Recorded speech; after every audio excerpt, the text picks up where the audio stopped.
90.2. All right. So, would you be a better president than Trump? Well, I just want to follow up though. I looked up on the break. It turns out that the company I was thinking of was a company related to Enron, and it was Arthur Andersen Company. And an auditing and accounting firm. Yeah, they and 85,000 employees were put out of business by Mueller's assistant, whose name was Weissman. And that was overturned 9-0 by the Supreme Court. So Weissman really did that, knowing, I assumed that he was doing the wrong thing, got 85,000 people put out of a job, and the Supreme Court overturned it. One of the person that I said killed himself worked for Enron. And Enron definitely was an evil company. The people running Enron were definitely con men. So Enron was a guilty company. All right, well. But now, Arthur Andersen, you can argue, though the issue you showed me is that the jury instructions were faulty, where the prosecutor persuaded the judge to say that Arthur Andersen people were guilty whether or not they were conscious of wrongdoing.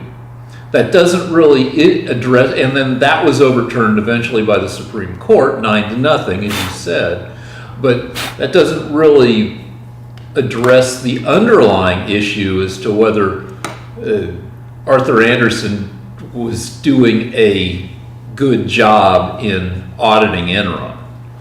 But we don't. Where did you get that? I didn't receive that.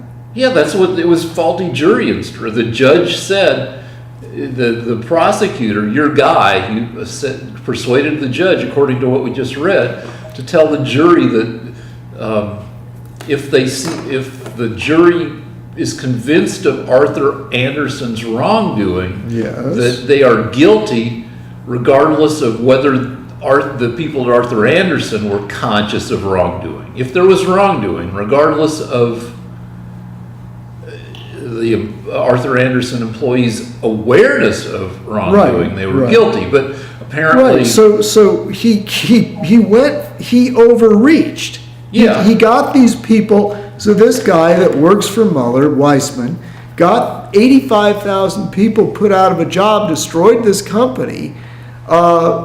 Because he instructed the jury to do something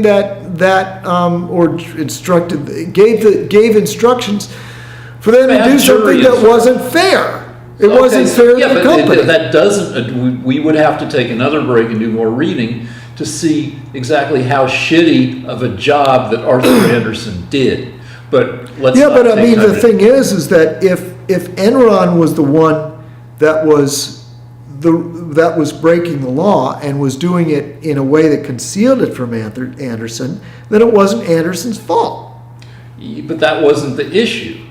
But that is the issue, because he was asking for these people to be put in jail, even if they were deceived by Enron. Yeah, except that doesn't address how shitty a job Enron was doing. Well, because you can be doing a shitty job and not be aware that you're doing a shitty job. No, they knew. Listen, do we want to get stuck in the weeds here? Or do we want to? No, we want to move on. By the way, just to piggyback on that, Trump made the statement today that Mueller's team should be in jail. Did you read about that? No. See, the director says that Trump today said that Mueller's team should be in jail. Does he say why? Yeah, did he say why? Yeah, because of the bias that's basically it. I think. Yeah, that's just. Rush Limbaugh's been talking about it. Well, I mean. Wait, Rush Limbaugh works on the weekends? Yeah, he's on Saturday. No, that's got to be a repeat. I hear him on Saturday. Oh, he was on Meet the Press today. Limbaugh was on Meet the Press? No, not Meet the Press, but on Chris Wallace. Okay, well, all right, well, great. Well, so it wasn't Trump that said they should be in jail. No, it was Limbaugh. Trump tweeted what Limbaugh had said. Well, and the reason is that the Mueller probe is based on a series of lies to the FISA court and deceptions, Right. so that they could investigate Trump in an investigation that was begun by McCabe and Rosenstein, who wanted to remove the president. And that has now been revealed. Both McCabe and Rosenstein have admitted this in public, that they discussed wearing a wire, and they were polling, that they were discussing which cabinet members would go along with it if they tried to use the insanity issue in the 25th Amendment. Yeah, the same. They were trying to say that if the president was incapacitated, which of the cabinet members would go along with it? Now that's a coup. That is a coup, and I agree they should be in jail. You can't have the Attorney General's office and the FBI trying to figure out a way of creating of removing the president. I mean, them having a meeting like that was a coup. That's a conspiracy right there. I don't know the law exactly, but you can't have the Justice and Law Enforcement Department trying to figure out ways to go where they can overturn the will of the people in a fair election. When can you use the 25th Amendment? When a president is, okay, this is the law. If the president is found to be insane or incapacitated, he can be removed if members of his cabinet, the people that work with him every day, I don't know if it's a majority, but if I believe a majority of the members of his cabinet, including the vice president, agree that he's no longer fit mentally. And the reason that this amendment was brought about, I don't know if this is the reason, but what happened was the Woodrow Wilson administration. Yeah, Wilson had a stroke. Right, and he was not removed from office, and it turned out that the last couple of years of his administration, his wife was running the government. So they needed something. What, new evidence coming, a breakthrough, breaking news? Sure. Okay, so this is from Trump 7 hours ago. The Mueller investigation is totally conflicted, illegal, and rigged, should never have been allowed to begin except for the collusion and many crimes committed by the Democrats' witch hunt. Yeah, and you think that's funny, but I got to tell you, Rick, I don't think it's funny. When we have an election, now maybe your guy didn't win, but I voted for Trump. My guy wasn't even a guy. She's got a lady vagina. Well, it's good you pointed that out. That was helpful. Now, I voted for that guy, and I don't want to live in a country where when I vote for a candidate, the FBI and the Justice Department sit around in their office having meetings about how they can get rid of him. That's not the American way, Rick. Now I know your candidate didn't win. But that doesn't justify doing that. In fact, those people should be brought up on, their charges should be brought against them. And you said the cabinet should decide whether the president is... Yes, the cabinet can decide because they work with the president every day. So and that's why it's up to them. You don't think it cuts any ice that at least 8 former cabinet members have said terrible things about Trump? Not one bit. Not one bit. Because not at all. Because none of them are saying he's crazy and should be removed from office. No, they all just said, well, I think some said he's crazy, but mostly they say that he's an idiot and a child and a moron. Okay, Rick, I'm sorry, but I live in this country too, and I don't care what these old men are saying. He's doing a fine job, in my opinion. So, but the point is that, Rick, are you now in favor of the FBI removing our presidents if they feel like it? Is that your position now? Like, if you don't like the president, if you think if you don't like him, you want the FBI to come up with something to get rid of him. No, but I like the idea that the FBI looks into people. Well, just because they don't like him? No, I like the idea that somebody's fully vetted. Well, he was fully vetted. He's not mentally ill, and therefore the 25th Amendment wouldn't apply to him. I mean, Rick, Would you be okay with polling the cabinet? that was the whole point. They had a meeting where they were going to poll the cabinet, and in that meeting, McCabe, the second in command of the FBI, who was the acting leader of the FBI at the time, and Rosenstein and various other members of the FBI and Justice Department were in a meeting saying, okay, let's try and get rid of him. We can use the 25th Amendment. Rosenstein offered to wear a wire, go and interview Trump and hope he says something that they can use against him. And then they analyzed, we have notes of the meeting. They analyzed which cabinet members they thought would go along with their plan, with their coup. And this is not how we do things in the U.S. These people need to be brought to justice. Besides the FBI, what if we did have, what if every 3 months or 6 months the cabinet is polled, and all they have to do is check off something on a form that says, do you think the president is insane? Yes or no? Would you be okay with that? No, that's ridiculous, Rick. Why not? It takes 5 minutes. No, do we have to sit here and indulge every crazy thing? Rick, this happened. I don't want to talk about this weird plan of yours. Okay, what right, happened let's was, move on to the next no, wait a minute. Do you think the FBI should have been planning to get rid of the candidate I voted for? Do you think there were 60 million people that elected that man? It is not up to the FBI and the Justice Department to think up things to remove him. That's a conspiracy. That's a soft coup. Are you okay with it? No, they were thinking of, mostly half of what you're saying is that they were thinking of polling the cabinet. So, poll the cabinet. Well, you don't poll the cabinet unless you have reason to do so, not that you just don't like the guy that got elected. Well, no, Was he masturbating in public? Was he slurring his words? Had he had a stroke? No, they just didn't want a Republican elected. You can look at people talking about, doing analysis of his speech patterns. No, Rick, you can't. You have to have a legitimate belief that the man is mentally incapacitated. Wilson spent 2 years in bed practically. Yeah. He may not have left the bed. That's true. So that's what we're talking about. What about. about Reagan from 87 on? Do you think that he had early onset Alzheimer's? No. And furthermore, when he was shot and in the hospital, the vice president took over for him. Mm-hmm. We didn't need the FBI to jump in and say, you know what, there's a Democrat we'd rather have. So you don't think that, when do you think his Alzheimer's kicked in?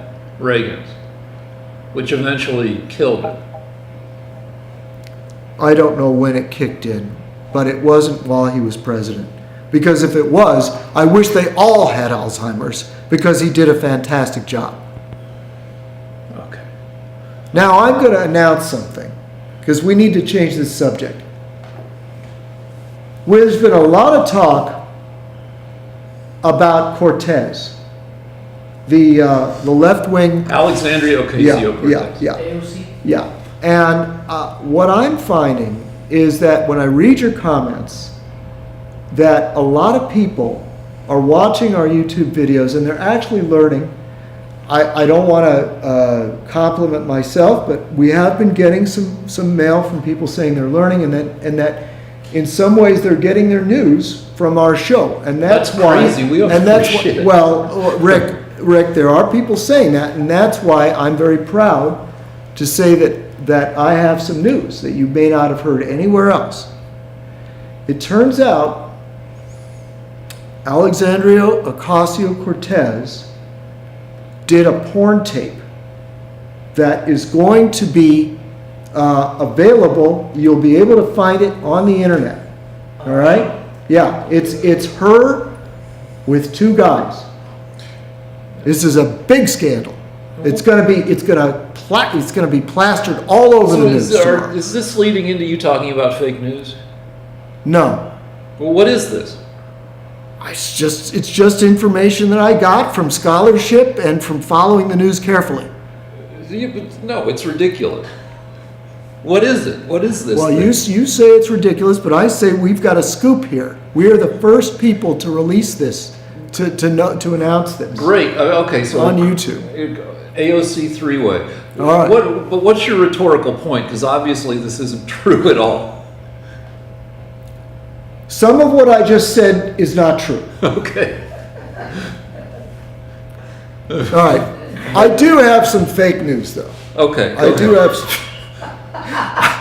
do have some fake news. I was listening to the. I wanted to hear the president's speech, and I thought to myself, all right, I'm going to put the speech on, the interview with Acosta, and I accidentally put CNN on.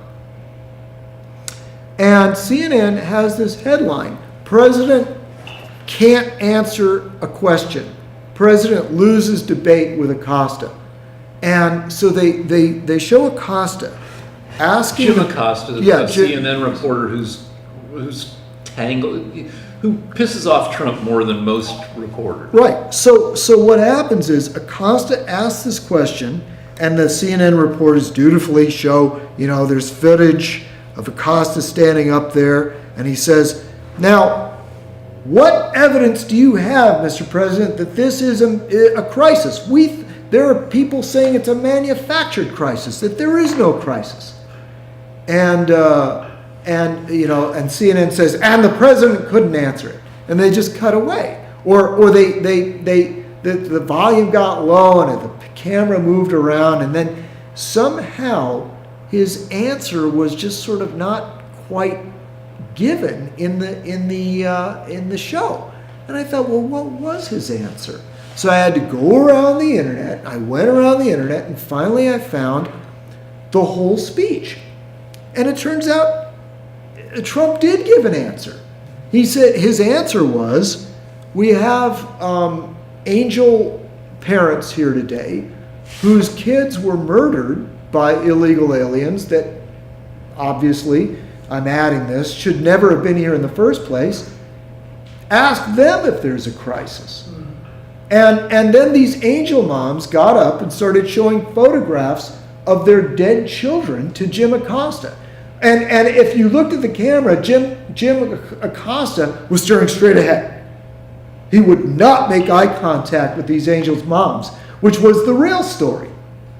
So just one more example of how Trump gave what I thought was a perfectly reasonable answer, and how CNN spun it so that, one, they would make it seem like he couldn't answer it, and two, Acosta misses the obvious point. Gee, Jim Acosta, why don't you talk to these people whose kids have been murdered? Why isn't that a crisis? When it turns out that thousands of people every year are murdered by illegal aliens so that Rick can have cheap fruit. So I don't understand it. Anyway, my point is, yes, there's fake news constantly. If you ever want to know if there's fake news, just watch CNN, then watch the exact same story covered by Fox. And you decide who you believe. So you think Fox does that any less than CNN? Oh, well, at least in Fox you heard the whole exchange. You got to see, here's the whole thing. They didn't cut away, they didn't reduce the audible, they didn't tell you what you were supposed to hear. They just said, here's what happened. All right, you found an instance of deceptive. I could do this every week if you wanted me to. Oh, then you should. That should be a feature. More fake news every week? Sure. Okay. Well, actually, I heard an instance on all week this week. This is very interesting. There were stories, and I wanted to talk to you guys about this. I didn't keep notes. I listened to PBS, and all week. What do you mean PBS? You mean NPR? NPR, yeah. All week, NPR was doing stories on how important it is to be able to have an abortion. And they were very subtle about it. they kept having people coming on saying all the terrible things that can happen with an unwanted pregnancy, just like normal reports. But then they even did a story that was meant to be a story about how women in the 1920s were in a contest to see how many babies they could have, and how many of them ended up in the hospital, and many of the kids died because if you won the contest, you win a few $1 million in Canada.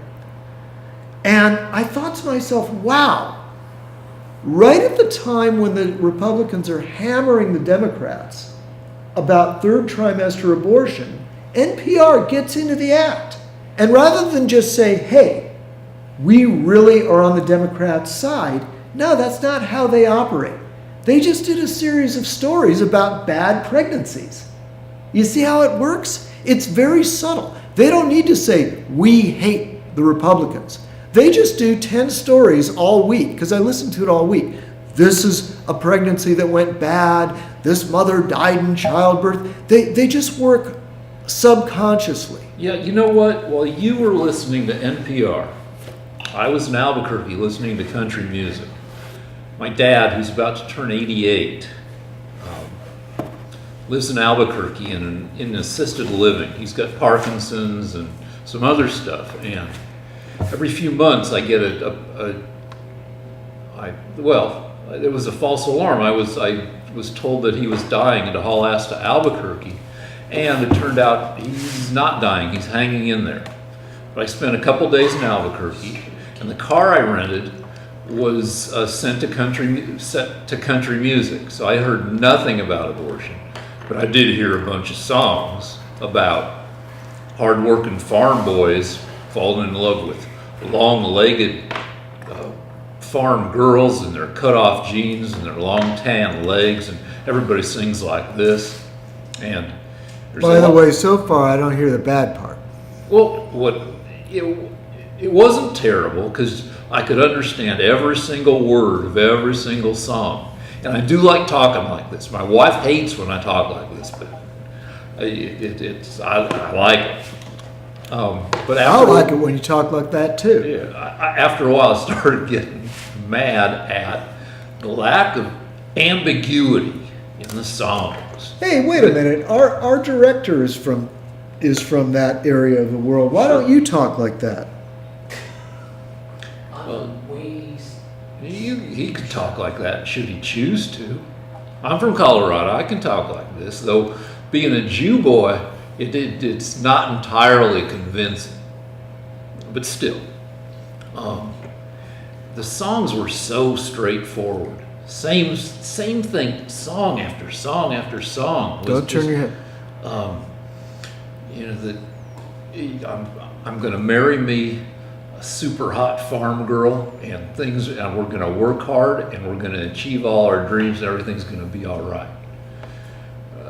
Which is fine, except that it was every single song for hour after hour. And it made me wonder if this kind of simplicity, this desire, this framework, that this was a song, it was the station was Nash something 96.3 FM, and their whole angle is they're only going to play the most basic, classic, straightforward country songs. And it made me wonder if this desire for simplicity slops over into a desire for simplicity when considering the issues that face us. And does that make some people vulnerable, or a lot of people vulnerable, to simplistic explanations? And do various media outlets, and you could extend this beyond Fox and beyond Sinclair to liberal outlets like CNN and like NPR, it's got to be true that each outlet panders to, the viewpoint of its demographic, and that includes making things more simple than they really are. Lance? You know, I gotta tell you, this is a larger issue. When I listen to Hannity, I see Hannity quite often, and Hannity is continuously repeating the same facts every day so that you can follow what's going on in all these investigations. And at first I noticed it and I thought, wow, doesn't he lose a lot of his audience doing this? Because he said this exact same thing yesterday and the day before. He has a list of the timeline of events that happened in the investigations, starting with the dossier and then going all the way into the investigations that shouldn't have happened and why they're illegal and what Clinton did that was worse in making deals with Russia.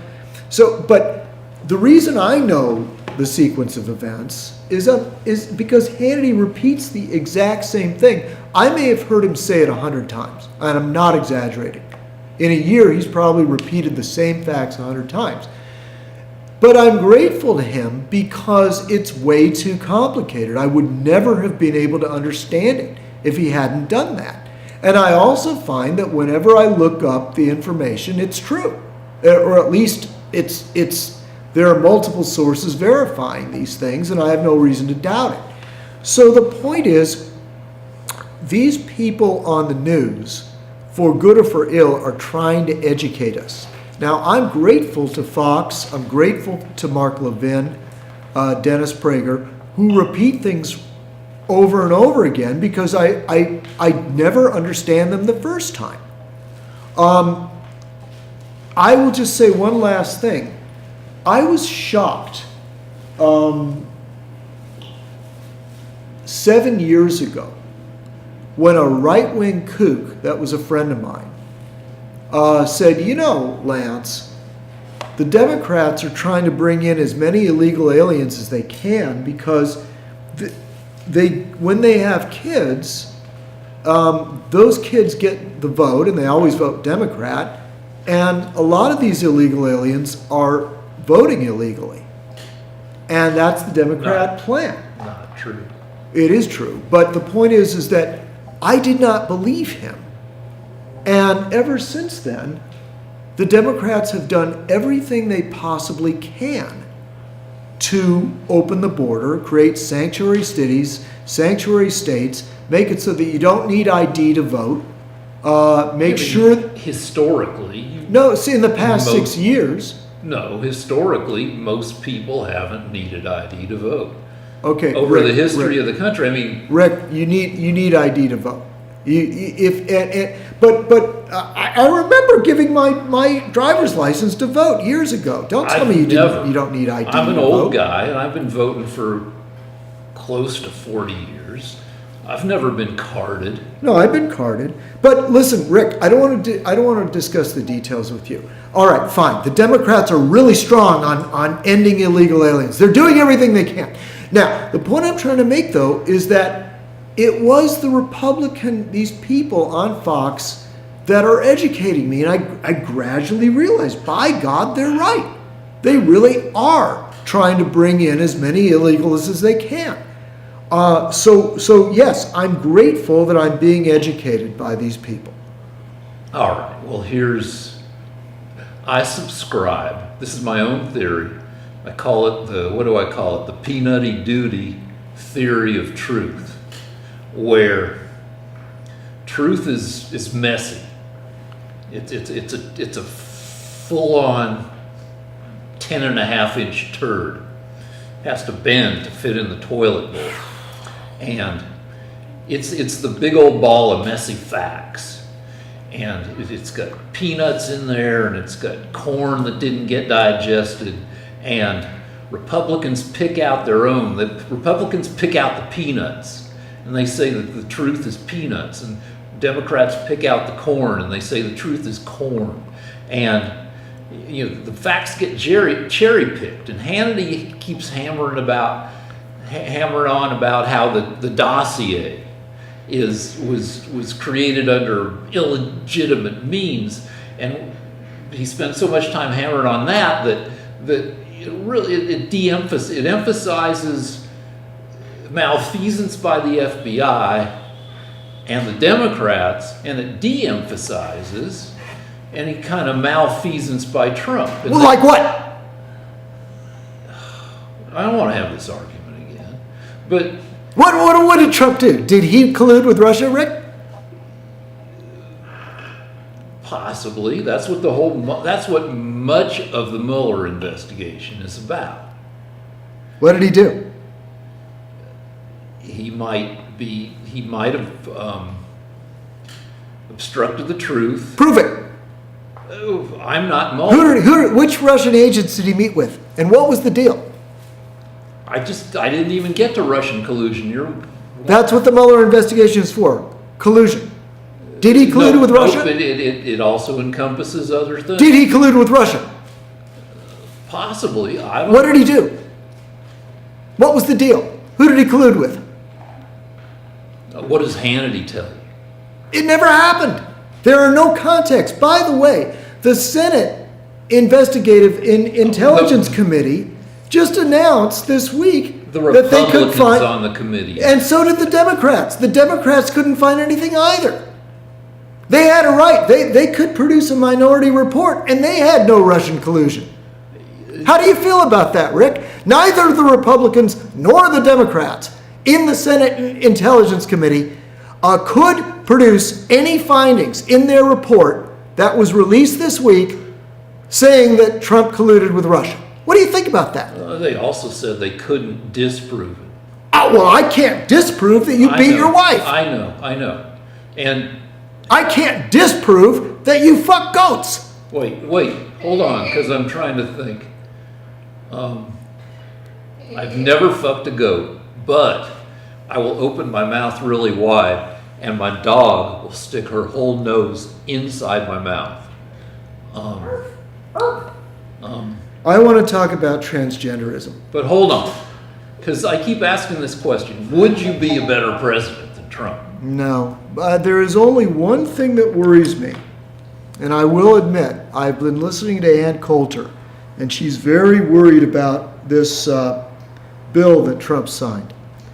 And I was so worried about it. That I actually looked up the bill that was signed that funded the government. So as of this moment, February the 17th, 2019, in order to keep the government from shutting down, Trump had to sign a bill that was presented to him by the Congress. And it was full of terrible things that would keep the country flooded with illegal aliens. It basically opens the border. Like what? And there were two things that I was able to find. I looked up, I couldn't get a straight answer because I kept reading other people's opinion about the bill. I read the Democrats' opinion, then it changed. Actually, the head of the Senate, the turtle, what's his, Mitch McConnell. I always forget his name on this show. Mitch McConnell actually announced that they got rid of some of the bad stuff. So I didn't know what to believe. So finally I looked up the bill in the congressional record, and it's 1,100 pages. So unfortunately, guys, I did not read the whole bill, but very quickly I was able to find some terrible things in it.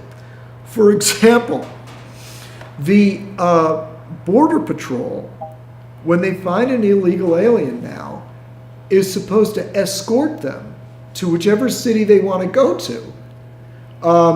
In other words, they're supposed to have welcoming centers now. What do you mean by whichever city? They're not going to escort them to Portland, Oregon. It says in the bill that that the Border Patrol is supposed to have welcoming centers for illegal aliens where they actually release them into the United States. The bill also, now I don't know if that's what they got rid of, but I remember reading specifically two things. The first was that if an illegal alien if if there is an illegal alien under the age of 18, the government can't deport anybody around them that could be a guardian. That is, anyone in their household that is over 18 that could be their guardian. So if they're living with 5 other illegal aliens, the government can't deport any of them because of the presence of this one minor. That's in the bill. I read that. All right. Wait, there's more. All right. The government cannot build a wall in the butterfly sanctuary on the border. So apparently there's a butterfly sanctuary. Yep, there is. Yeah. And so the government, now there was a clause that in order to build the wall, the Army Corps of Engineers was going to have to ask the permission of the local mayor, who might be in favor of illegal immigration, and say no. So I think they got rid of that clause. But basically, it is a dastardly bill that opens the borders. All right. Wait, I'm not done. Now, the reason I brought that up is because it worries me. And she was right. But it worries me that Trump signed this. And Ann Coulter says that because he signed this, no matter what he does, the border of the country has just been flung open. So wait, I'm not finished. Let me ask you. I'm not finished. There's a point I'm leading to. Let me ask you there's one a point I'm question. No. I'm going to forget. All right. The reason that the emergency legislation is now so vital is because it would allow Trump to to ignore this bill. So, in other words, they could override the bill with the emergency legislation, and that's what I'm hoping is his strategy. Yes. What is your question? Well, I'm just one question. Then we can break, and you can show me all this stuff. I don't want to, but tell me I what the want question you to. is. Would you prefer another shutdown to him signing this compromise? No, this is what he should have done. He should have. What he should have done was he should have ordered the building of the wall. Then I thought he did with his national emergency. Right, he should have done that, and he. By the way, I don't think he even needed to declare a national emergency. I think it's within the powers of the president to defend our country as he sees fit as commander in chief from what is obviously an invasion. So hold on. But let me bring up the reaction. Well, let me answer. But people like to argue. On my side, like to argue. Well, what are you going to say when a Democrat becomes president and declares that he can use his president or her presidential powers to mandate things about climate change, which people. I'll tell you what I'm going to say. Okay. I'm going to say that's called an overreaching argument in legal terms. In legal terms, you can't make an argument that is overreaching, even if it's sort of technically kind of sort of. In other words, a common sense person would say, you know what, there's a big difference between 300,000 illegal aliens pouring over the southern border and in what period of time? In a year. Who says 300,000? Yeah, we get 300,000 a year, Rick. You didn't know that, huh? You say pouring over the border. Yeah.